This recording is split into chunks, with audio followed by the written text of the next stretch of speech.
Hola cracks, hoy vamos a empezar con ¿qué es Oyama? En este capítulo presento Oyama como el componente de inteligencia artificial local del proyecto. El objetivo no es explicar todos los detalles internos de Oyama, sino mostrar dónde encaja dentro de una arquitectura profesional en .NET.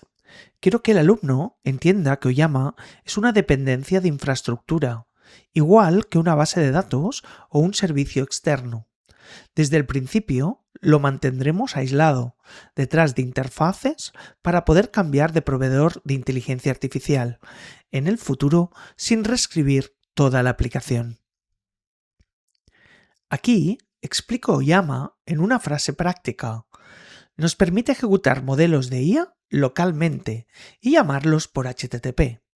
Para un desarrollador .NET esto es muy importante, porque significa que podemos integrarlo con técnicas conocidas como HTTP Client, inyección de dependencias y configuración.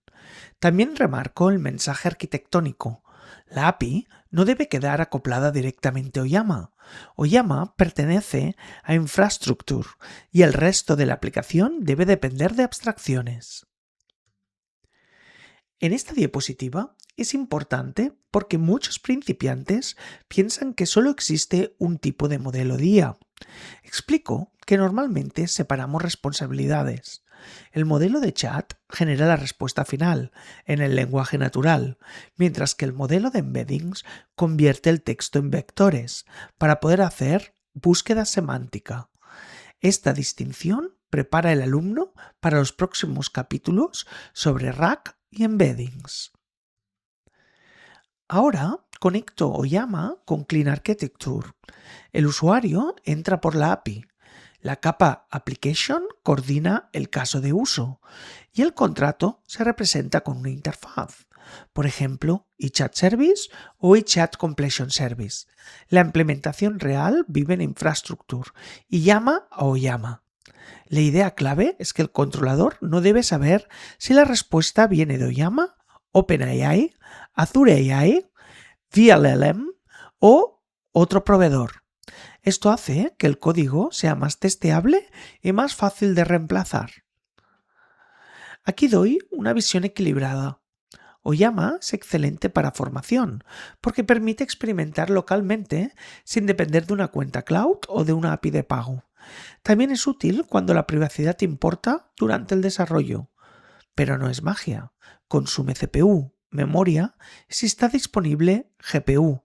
La calidad depende del modelo elegido y el diseño del prompt sigue siendo fundamental. En esta diapositiva explico por qué Docker Compose es muy útil para el curso. No queremos que cada alumno tenga una instalación diferente y difícil de reproducir. Con Compose levantamos la API PostgreSQL con pgvector y Oyama como servicios locales. Esto permite ejecutar la infraestructura de forma repetible y facilita la demo. También es una buena oportunidad para reforzar que Oyama se trata como otro servicio más del sistema. Cierro el capítulo con 3 ideas. Primero, Oyama nos permite trabajar con modelos locales.